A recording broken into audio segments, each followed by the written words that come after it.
We have a rollicking, glittering panel for you. I'm sorry to interrupt you. Lights are dimming. The music is off. We're all pepped up owing to art. I feel all hopeful. I feel all hope and changey. And I'm delighted to be that way. My name is Jay Nordlinger. I'm a senior editor of National Review and your moderator. And Goldwater has arranged a glittering trio, which I will tell you a little about, though you know them regardless. You know Mary Madeline. She is a writer.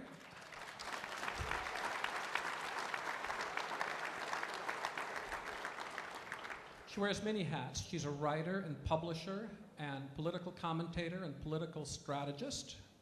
She worked for the Republican Party under the legendary Lee Atwater. She has worked for a couple of Bushes and one Cheney. And she now heads a publishing imprint, Threshold, which is a conservative imprint at Simon & Schuster. And you may agree with me that she proves in her own home that Democrats and Republicans can get along as long as there's goodwill on each side. By the way, I want to say to people over here, pardon my back. I'll try not to be too rude. I'm not used to playing so large a room. Jonah Goldberg is an editor-at-large at, go ahead and applaud, I can tell you want to.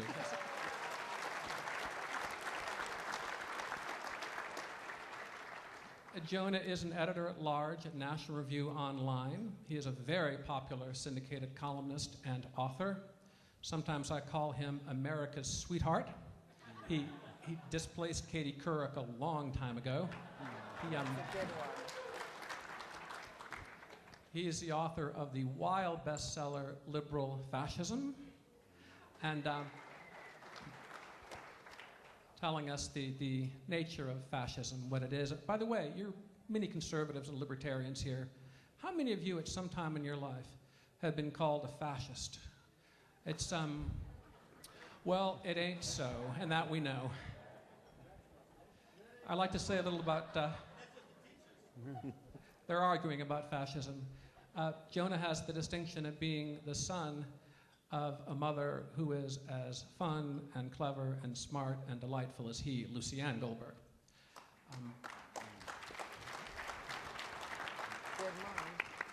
Mark Stein may not be America's sweetheart. I think he's a native Canadian, but he's a sweetheart to many. He,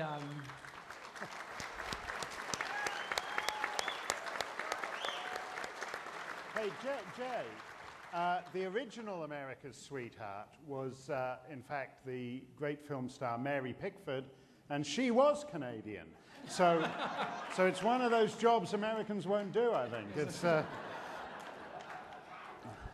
Mark is the author of a book you may well have read, America Alone, and I sometimes call Mark the spoonful of sugar that makes the collapse of Western civilization go down. He is very much a happy warrior. He's also an expert in popular culture, which is to say high popular culture. Bless you. And I'll give you a story that I enjoy that says something about where Mark's priorities lie. A few years ago, a man named Nick Clooney ran for Congress in Kentucky. And everyone said he was George Clooney's father, which he was and is, and he was described constantly, George Clooney's father. And Mark got fed up and chimed in, George Clooney's father, for goodness sakes, he's Rosemary Clooney's brother. That's what's distinctive about him. And that's the right priority. Well, we will get into some politics and policy about Arizona and the US and the world at large. And I'd like to start with Mary Madeline. I want to talk a little bit about this remarkable man whom Art Laffer spoke of, President Obama.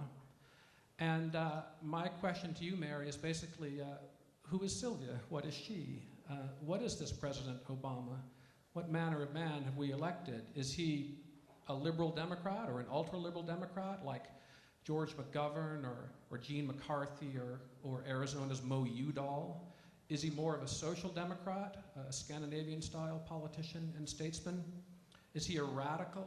Sometimes he seems like a Marxist grad student who had the political skill to get elected president. In your opinion, what sort of man, philosophically and programmatically, is Obama? Well, thank you for having us. I feel like a pip in the Gladys Knight lineup here. This is fabulous, all of my heroes, and hello to the people in the other room. And thank you for what you do. It's really, really a breath of fresh air coming from my house to be here tonight. So thank you for doing all that. Joan and I kind of had this talk on the way down. I don't know. I think he still is an enigma. I know we could line him up here, we could line him up there, but he continues to kind of be whatever you want to see is who he is. So one of Jonah's recent columns was not to any way suggest an analogy, but he was saying of Hitler that Hitler wasn't ideological so much as understood the power of symbols and rallies and oratory, and this man obviously has enormous skills. Dr. Laffer, by the way, my husband said when he met Art Laffer, he goes, I just met the Laffer curve, I just met the Laffer curve. So he's a big fan of this. But what he just is, he is an orator, we know that for certain, but he can make me weep, and I'd listen to him and I'd be so moved, and then I'd go outside and say, this is like an Italian opera. I'm crying, but I don't understand a word they said. I don't speak Italian. So he's just what you want him to be, and until it keeps unfolding, so many of my friends I just can't do this because I'm a mother and I want to be optimistic, and I never could get into the mind of a person or understand a person who didn't love this country, who didn't think we were exceptional. So when he says things like that, I can have a reaction to it. We are exceptional, not in the way the Brits think they are, what he said and all the apologies, all of which Goldwater, by the way, presaged in his 1964 speech. It's just really eerie to go back and read that. But I think he's surrounded by a lot of people who are ideologues. He's surrounded by people who've never created wealth. He's surrounded by people who, none of whom have, as Irving Kristol said, have ever been mugged by reality.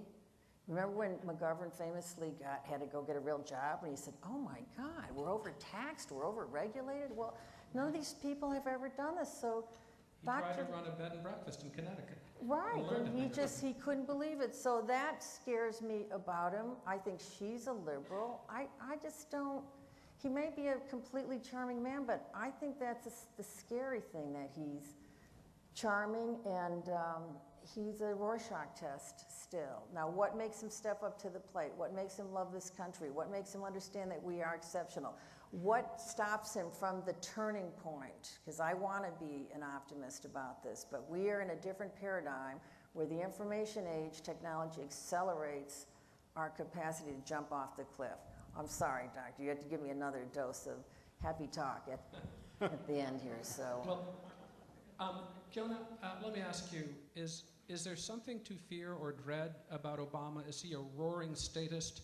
A couple of days before the election last year, in fact, almost exactly a year ago, he said he wanted to transform America fundamentally.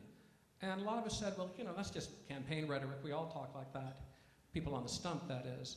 And then a lot of people said after he was sworn in and began his programs, well, maybe he really meant it. Maybe he really meant a fundamental transformation. Is there something to fear, something different, or is he just another liberal to counter?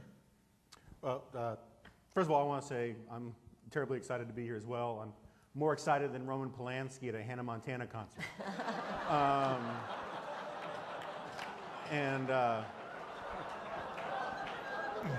right, maybe not more excited, but I'm excited. And I'm cheery and I'm optimistic as well. I like to tell people, cheer up, for the worst is yet to come. And on Obama, I certainly agree with Mary about the point that he is a quintessentially charismatic leader. The hallmark of a charismatic leader is that different people from completely different points of view will project their own hopes and ambitions and personality is onto the leader and think that he's with them. Reagan had that, FDR had that. He's got that. There are lots of people who all think he's on their side. But I also think, getting closer to, trying to figure him out, I do think he is a fundamentally narcissistic person. I think that there is an amazing, and all politicians have to be arrogant and self-confident, otherwise they wouldn't be in that line of work. But there is something that I think distinguishes him. There is a solipsism to the way he talks about things. One of my favorite lines from him is when he was asked in an interview, do you believe in sin? And he says, well, yes, I do believe in sin. He said, oh, well, how would you define sin? And he says, well, sin is being in defiance of my values. And there's something deeply creepy about that. And I think there are a lot of sinners in this room. yeah, well, no, but the problem with that is that it internalizes a secular left-wing culture that says the greatest sin is hypocrisy, which, by that standard, Hannibal Lecter is completely without sin because he thinks it's good to eat people, and he eats people, and he's completely in accord with his own values.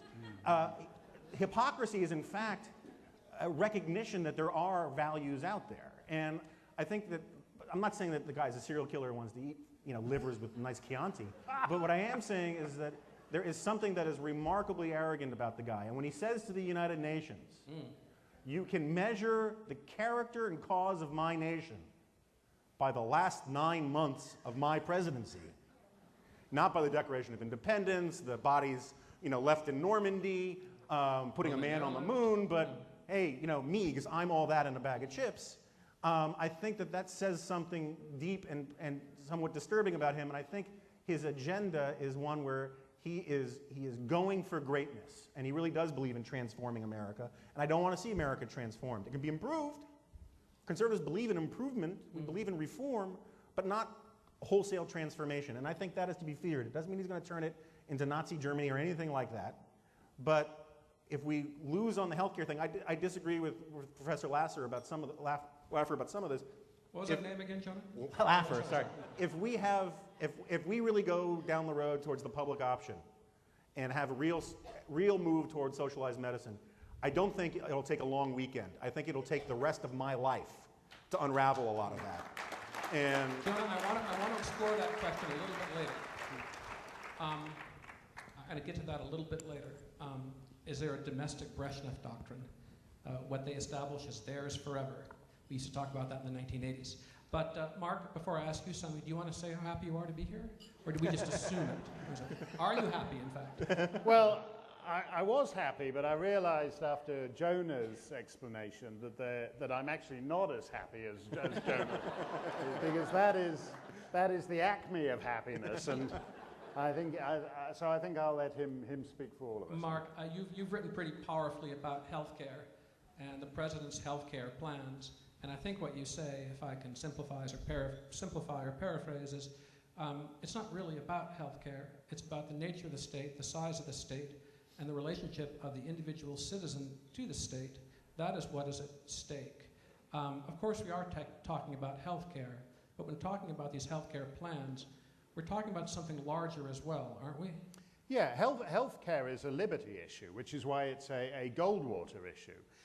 It's the issue that fundamentally transforms the relationship between the citizen and the state to such a degree that it's very difficult, I think, to claw it back. Because it isn't really about health. It's about everything.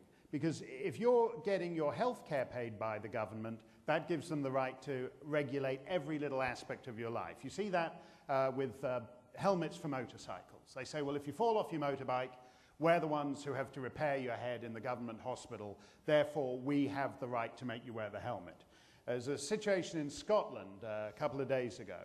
The local municipal authority confiscated this couple's children because the parents were overweight, and the municipal council determined that there was a risk the children might become overweight. It's pre-crime, as if you've read Philip K. Dick's science fiction thing, Minority Report. They're not overweight yet, but there's a risk that if we leave them with these people for 5 or 6 years, they might become overweight, and then they would have to be treated in state hospitals at state expense. So we'll just confiscate the kids. They're in danger of fatness. Yes, they are. They're at risk. And so what that is about is saying everything is a healthcare issue then. Once you have government healthcare, everything you do is a healthcare issue.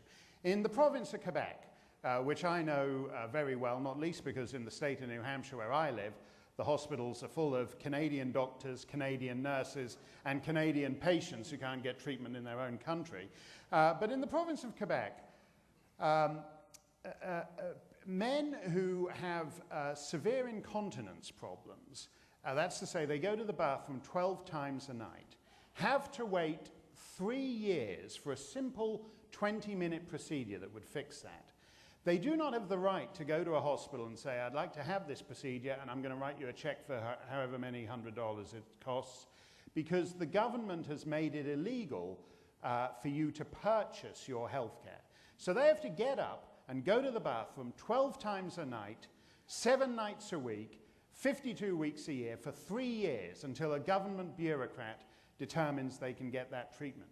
That isn't a healthcare issue. That's the nationalization of your body. That's the nationalization of your bladder. You no longer have jurisdiction over your bladder. The state has jurisdiction over your bladder. If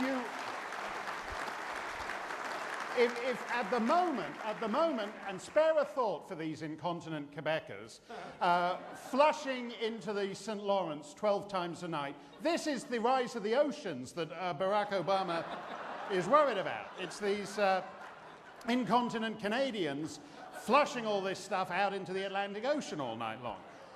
They have, now if you think of it from their point of view, right now they can say, well, I'm tired, I've had my legs crossed for 2.5 years, I can't stand it anymore. I'm going to Burlington, Vermont and write a check and get this done. So when America introduces that, where are these incontinent Quebecers going to have to drive? They're going to have to drive to Costa Rica or somewhere with 100 miles between interstate rest areas all the way as they come through this socialist basket case. It is the nationalization of your body. It authorizes the government to interfere in every single thing you do for all time. Remember that one? Does anybody have to go to the bathroom?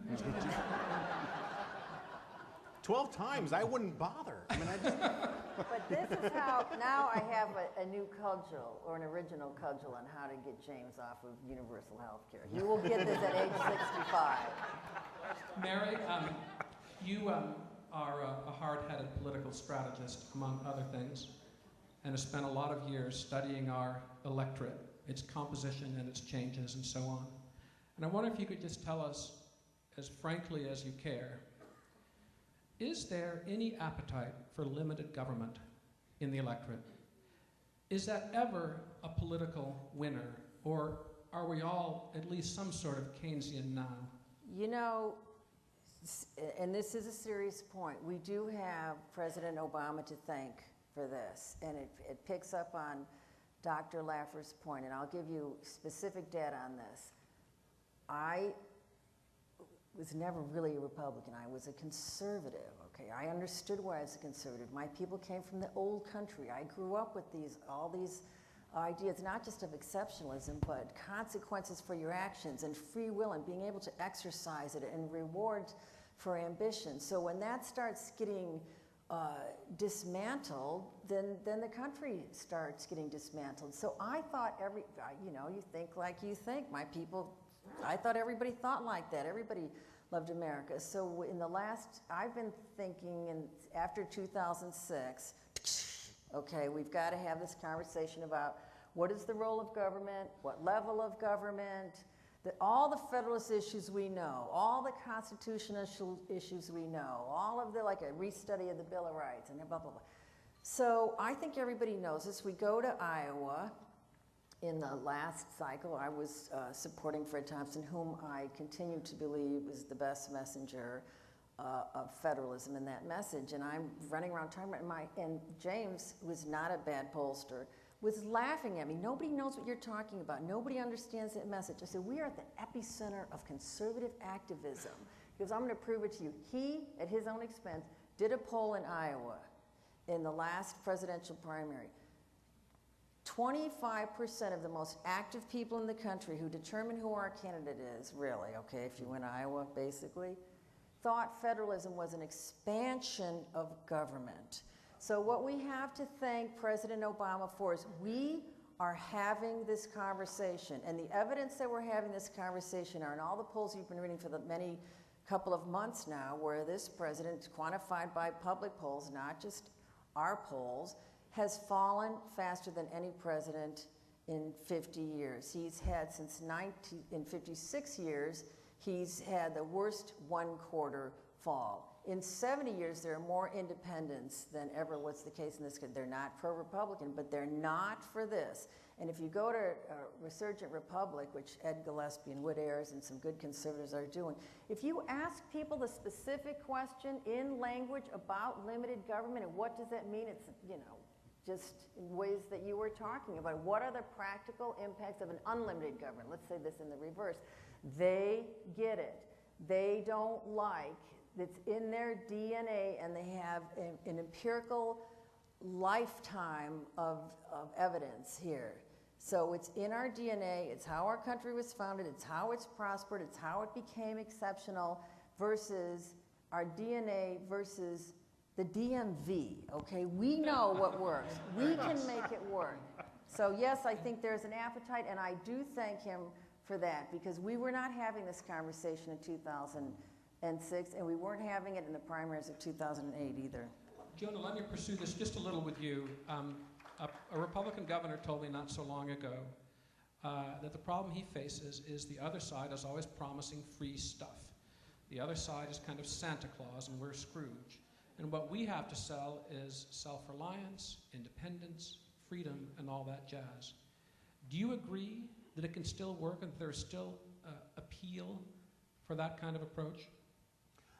I do, and in part because if I didn't, I'd have to kill myself. But, no, but it is true. Look, I mean, the real revolutionary thing from the progressives, culminated with FDR, is this idea of turning citizens into clients, right?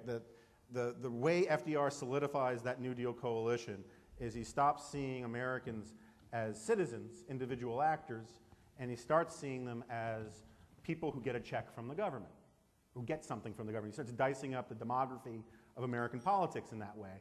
And the Democratic Party has basically been married to that model ever since, is figuring out a way to slice and dice the society into segments that they can write checks to. And eventually that can't work, right? I mean, eventually, well, it can go on for a long time and create real problems. But I agree with Mary entirely. One of my favorite lines from politics is from Ed Koch, when he was mayor of New York City. And he was asked, when he was voted out of office, he was asked if he was ever going to run again. And Ed Koch said in that Ed Koch way, he says, "No, the people of New York fired me, and now they must be punished." And that's what politics is about. I don't know a lot of conservatives or even Republicans who don't agree that the Republicans, you know, most people I know think the Republicans deserve to lose in 2008.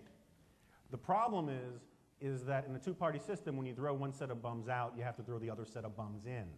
And I think what we owe Barack Obama and really Nancy Pelosi a huge debt of gratitude is that they had the opportunity, I think, especially with that stimulus bill, to own American politics for a generation. They really could have had a lock on American politics.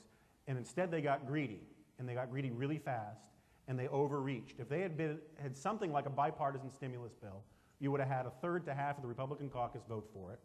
Republicans would have been bought into Obamanomics.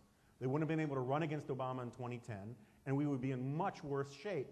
But that didn't happen, and we've seen the natural antibodies of democracy come out a lot faster than I ever dreamed they would. So, Jonah, we benefited from the Democrats' hubris and maybe from the president's narcissism. It served them poorly and served us well. Yeah, I mean, I think Dr. Laffer was absolutely right about that. I mean, Reagan's impossible without Jimmy Carter. You reminded me of an old line when you were talking about self-love. and I've applied this to certain politicians and other people, but I thought of it in connection with Obama. Do you know this line? He'll die in his own arms. That's a good line. I think I once heard it said about an Arizona senator. And, Mark, I want to get into the realm of immigration and its companion, or its hoped-for companion, assimilation. You know something about this.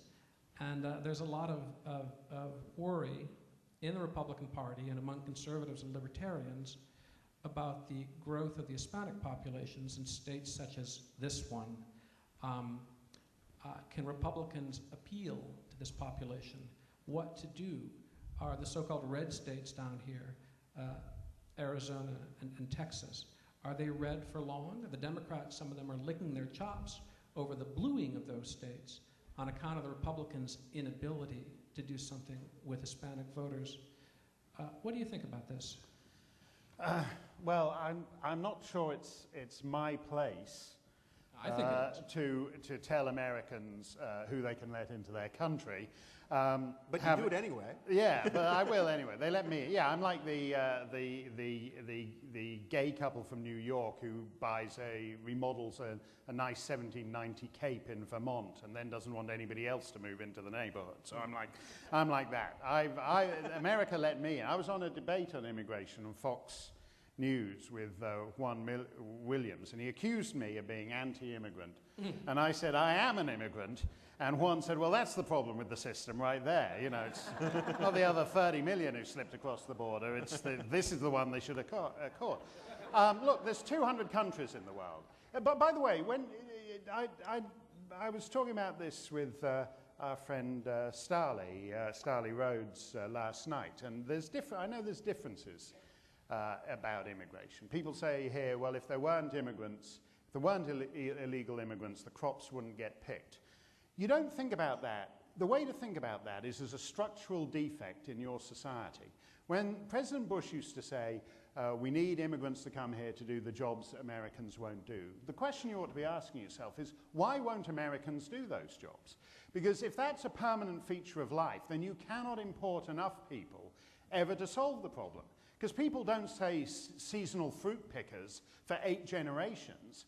The guy who works as a seasonal fruit picker, his kid will get a better job and his grandkid will get a better job, and you're still going to need the seasonal fruit pickers. So you have I think, a structural defect that you should address at home.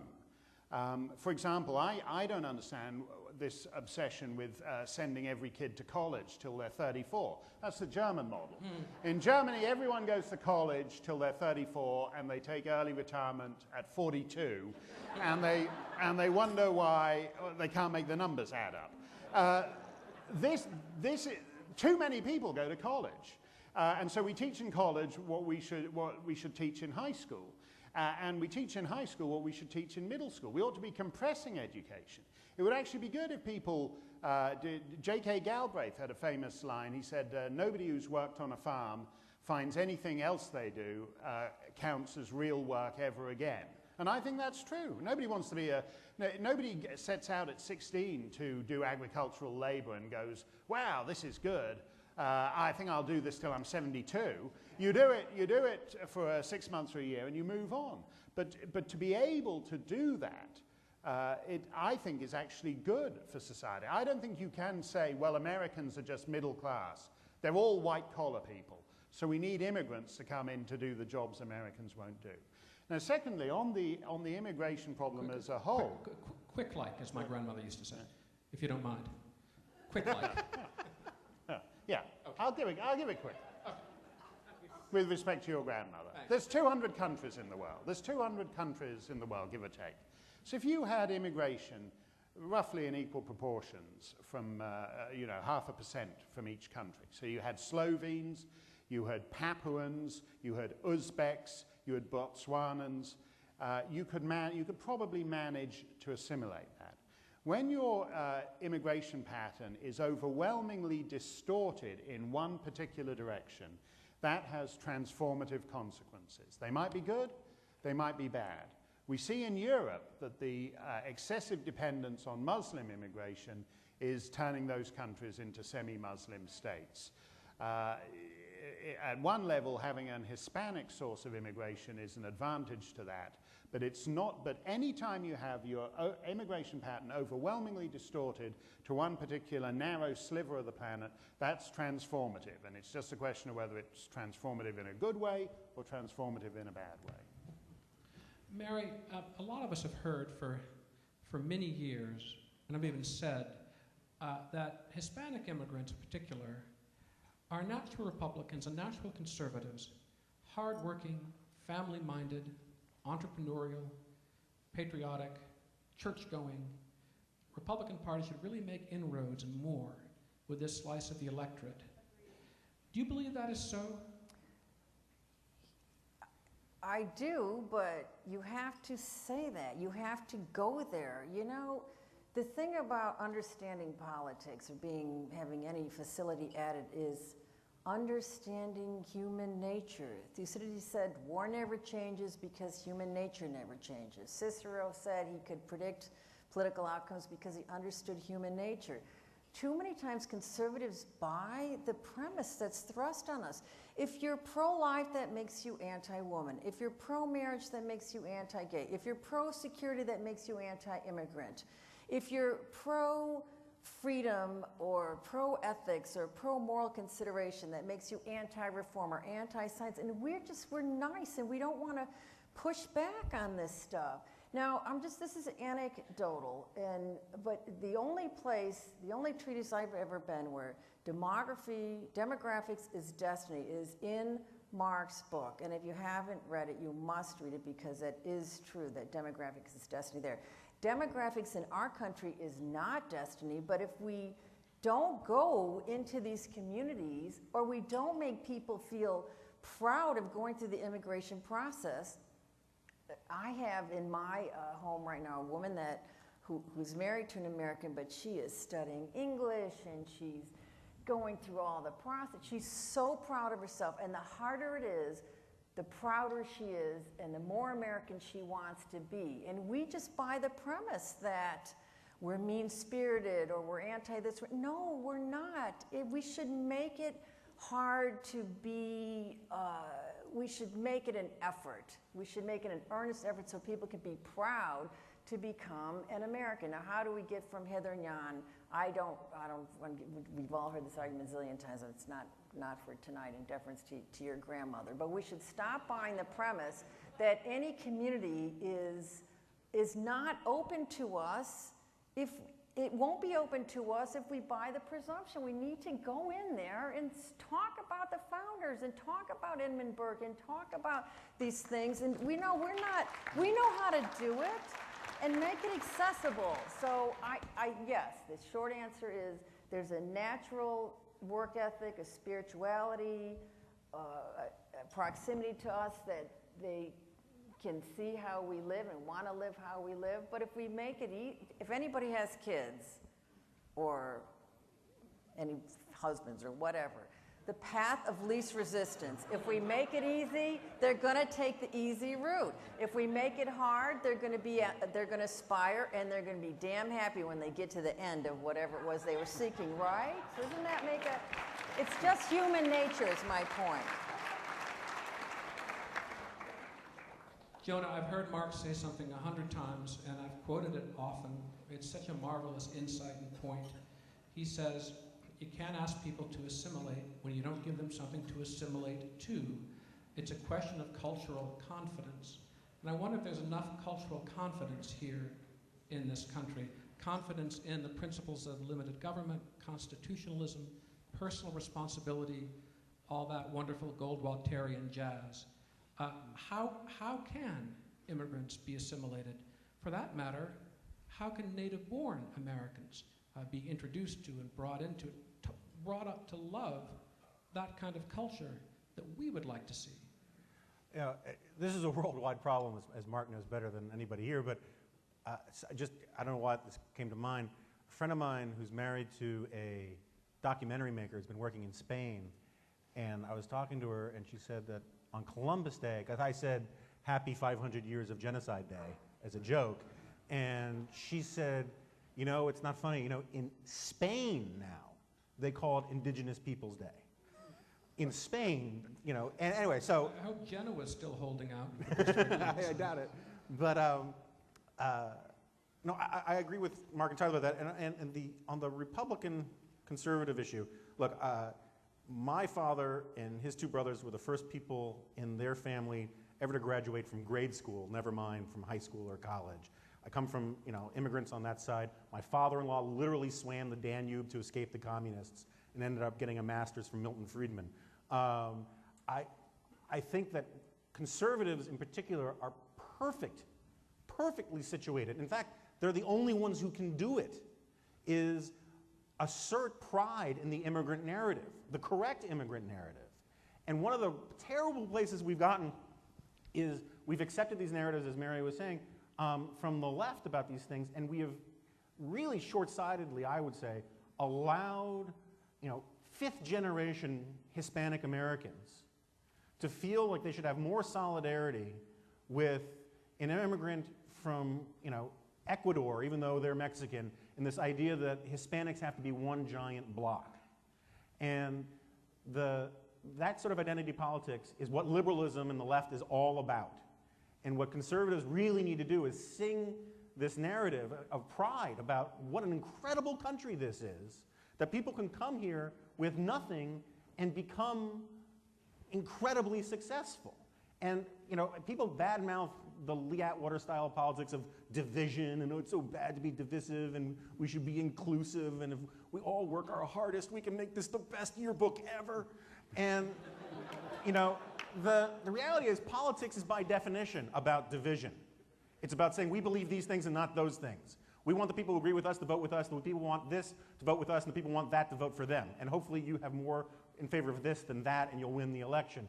And what we need to do is have a wedge where we can pick off success, you know, it's hard to say, successful middle-class Hispanic Americans from the rest of the Democratic coalition. And by emphasizing what an incredible country this is, and how if you keep letting the Democrats have their way, the success story that these people inherit, you know, embrace, cannot be replicated. And that's the argument that we need to make, and we need to make it culturally across all fronts, not just in politics. Here's a phrase, a choice, not an echo, okay? Because we are our own worst enemy.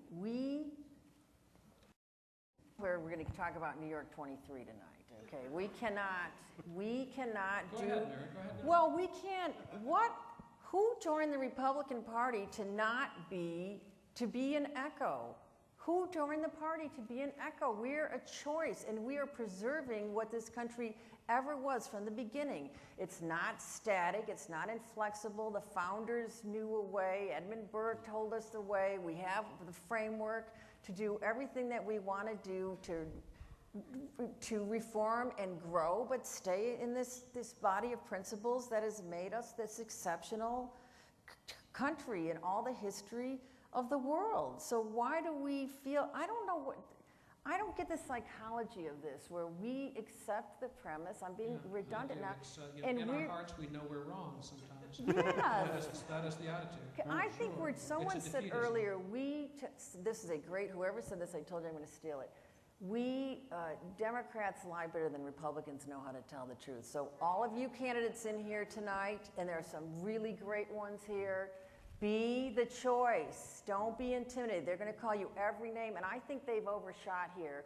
When they called people who went to town halls, they went through all the regular litany, but when they started calling these people racists, no connection. That's including like the Bloc Tea Party, which was odd.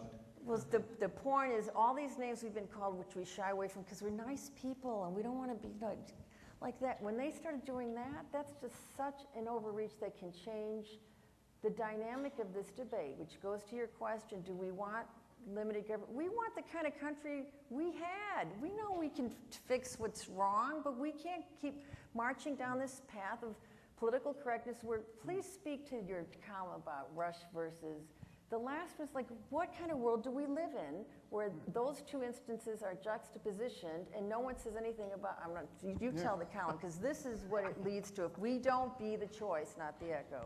Yeah. Sorry, not I'm in favor of the choice. I hate all this. This is why Mary was referring to Anita Dunn, the White House communications director, standing up at a high school graduation. Whom you dubbed Mao Zedong. Mao Zedong, yeah. She said her favorite political philosopher is Mao Zedong. She's talking to a group of 18-year-old boys and girls, and she's saying to them, you can live your dream. You can be whatever you want to be. You don't have to do like everybody else. If you've got some cockamamie crazy idea, just go out and be who you are, like Mao Zedong did. Now Chairman Mao, if you know nothing else about him, it's that he imposed ruthless conformity on 1 billion people. In Mao's China, okay, we're in dull dark suits, but Mary's in a red jacket, and there's people here in checks, and there's a lady, I think it's in turquoise, and a lady in a white jacket, and there's a kind of dun, I think that's the word, sweater there. There's all kinds. In Mao's China, everybody wore the same clothes, men and women. He put 1 billion people in the same suit. And this woman is saying, oh, be yourself, be who you want to be. Chairman Mao, let him be your model. That's to say nothing of the mass murder. Exactly. We're not even getting into the 70 million corpses now. That's like, but you know, Jonah is right about this. All this thing, oh, let's be non-partisan. Let's not be divisive. America is the best country in the world to come and be divisive in. That's why I like it, because it's full of different people. I love the way the rest of the world has tons of complaints about America. Like if you talk to the guys in Iran, they say, oh, Americans, it's just a godless hellhole of fornicators and sodomites and alcoholics and all the deck. And then if you talk to a Frenchman, you go, oh, these Americans, they're so uptight, they're obsessed with God, they're completely repressed people. Yeah, that is the great thing. You can be a godless sodomite and an uptight, repressed Christian. It's America.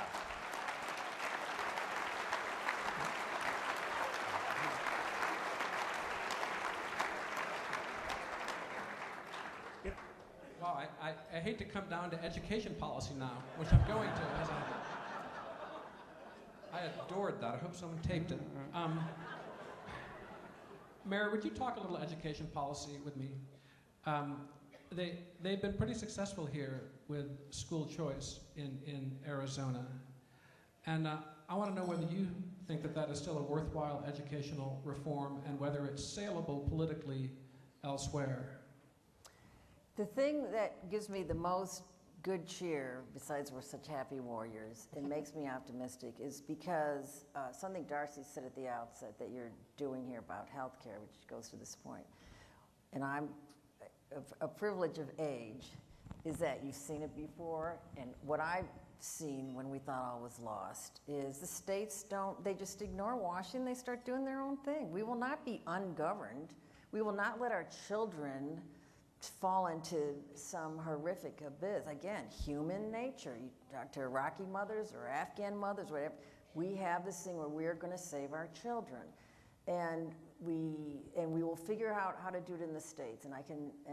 It's not my subject area expertise, but we now live in New Orleans, and a silver lining of Katrina was that we had an opportunity to not have to climb uphill.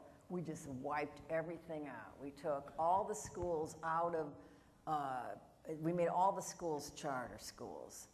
And in however many years, 4 or 5 years, we've had dramatic, it's all choice, it's all charter, it's, the graduation grades have gone up, math proficiency's gone up 20 points, English proficiency 16 points, and you get talented teachers, you get serious charter educators, and you connect with the community, and it is transformative, and it's a kind of an extension of the broken window theory in reverse. When you clean up a school and you have a center, the whole neighborhood gets cleaned up. And it's hard, and it's one kid at a time, but these Teach for America kids come down there, and they're supposed to be 3 years and out, and they're supposed to be this indulgent generation. They come and they stay, and they're moving kids 4 or 5 grades, and you see these, and it takes communities and schools, and it takes other partnerships. You have to have a no excuses policy, and you have to stick with it, and maybe it's working there because it's small, I don't know how this could ever be translated from the federal. I mean, I think it has to start the way we're doing it, and We need more biblical floods. there's that, there is that. I mean, it's a horrible thing to say, but look at Michelle Rhee in Washington. She can't, she has to fight every day, tooth and nail, to get 1/10 of 1% of what we're doing. And I will say this final thing about race. So we're having this mayoral race coming up. There's no difference in opinion between African Americans and whites in New Orleans, although I know we're projected across the nation as a bunch of Jim Crows. They all want the same thing. We all want our kids to be educated, which goes to teenage pregnancy, which goes to crime. It's the root of all things. So I'm optimistic. I think it can work. I don't know that you have to, it's hard for me to overcome my conservatism to think that it can be directed from Washington. I think it we have to do it. And when you get mothers riled up like this and they're seeing their kids being wasted, that generates something that it can only come from that motivation. Thank you. Jonah, give me a minute, would you, on this idea of well, no, not at all. This just in. Last question, she says. Oh, dear. So, forget you. I'm gonna not really. I'm gonna call on everybody. Let's do a little 2012. Now, don't groan too much. Is there a presidential silver lining? Do you like a candidate? Do you think we need to wait for a guy to ride in on some kind of horse? What about 2010? Give me a little practical politics in your final statements, if you wouldn't mind, starting with going back to Mary. Give me something on 2012, anything. A remark, a thought, whatever. A ditty. A twit, a tweet, whatever. Like, go ahead, Mary, you start. Who, me? Yeah, you. Yeah. We had this conversation earlier. If anybody, and Jack London is here, so he'll remember the late, great Bob Teeter. And I love his books. And, different one. A different one. But this Jack London is just as interesting. Much politically savvier, Jack London. You cannot have a strategy till you can have a strategy, which sounds sort of Yogi Bearish. But after 2010, I think our 2012 field will have a lot more spine if the 2010 field is responsive to what's going on out there. So right now, even though people are not identifying as Republicans, the recruitment is up, the fundraising is up, the generic ballot is up. In the last Rasmussen, we are leading on 10 out of 10 issues. Come on, how does this happen? So if we take what we know how to do and get it done and don't be an echo, if I have one thing to say, be partisan, be proudly partisan, make that case, that 2010 class, whether or not it achieves majority status, will say something to the 2012 candidates. And because the thing they want to do now, and we're going to buy this premise, they're kooks. These people are kooks. We're not, that's what they're going to say about these people who present the choice. Go for it, candidates. Be the choice, and that will make a different 2012 field. Jonah, is Barack Obama an automatic two-termer, or is he beatable? I think, look, if you had asked me 6 months ago, which I would have had all the caveats about how it's too soon to tell and all the rest, but I would have bet he was probably a two-termer. I think the administration is in considerable free fall. And what's interesting to me is, our colleague Ramesh Ponnuru makes this point all the time. He says, what the Democrats have done is they've misread 1994 and 1993. They've convinced themselves over the last 10 years that the biggest mistake they made was not cramming through health care reform at all costs. That was where they failed. If only Hillary had twisted more arms, cracked more skulls, and put through health care reform, then they would be in great shape today. And the reality is politically their mistake was trying, not in failing. And I think that the Obama administration, they may well succeed in getting something significant passed. They may even succeed on something on cap and trade, which to my mind is even more disastrous than the healthcare stuff. but I think that it will have serious consequences, and there will be an enormous backlash against it. From your mouth to you-know-whose ear. Now, Mark, I'm going to cheat just a little and ask you this final question. I imagine you're not surprised that Barack Obama won the Nobel Peace Prize. And you may agree with John Bolton and others that he's the first post-American president. I think you do. What does this mean for the world? Yeah, I think this is a phrase that is gaining currency among America's allies in every corner of the world. If you're Poland, if you're the Czech Republic, if you're Israel, if you're India, you're beginning to realize that this, the reason he was given the Nobel Peace Prize is essentially he's retreating from a vision of America as the order maker in the civilized world, which it has been since 1945. That's very bad news if you happen to be in Poland with Russia resurgent. It's bad news in Israel if you've got Iran going nuclear.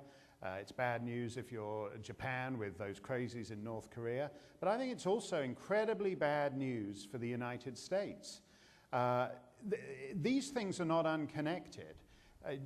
One of the weird things about the last 9 months to me is, you know that thing in the horror movie where they finally kill the zombies and the guy is walking out of the house with the girl, you know, Nightmare on Elm Street, number 47 or whatever it is. They've killed the bad guy, they're walking out, and just as they're walking back to out of the car again, a hand comes up out of the soil to drag them back down again. The zombie monster is still alive. That's how I feel. I mean, I escaped the haunted house where the government made your automobile and you had socialized healthcare, and I thought, I've got to cross the border and it's safe now, and then the hand of Barack Obama comes up out of the soil to drag me down to zombie hell again. These things are connected, that you can only pursue in the post-war era. Great European empires. The British Empire basically, for example, abandoned bases, its military responsibilities east of Suez, essentially to introduce things like socialized healthcare and big welfare entitlements. You can only afford this level of state if you retreat from global responsibilities. Now, the reason the Europeans got away with it was because America assumed those responsibilities. So if America goes the Scandinavian route, who assumes America's responsibilities? We are building a hell for our children and our grandchildren of unsustainable debt at home and global turmoil and the collapse of civilization abroad.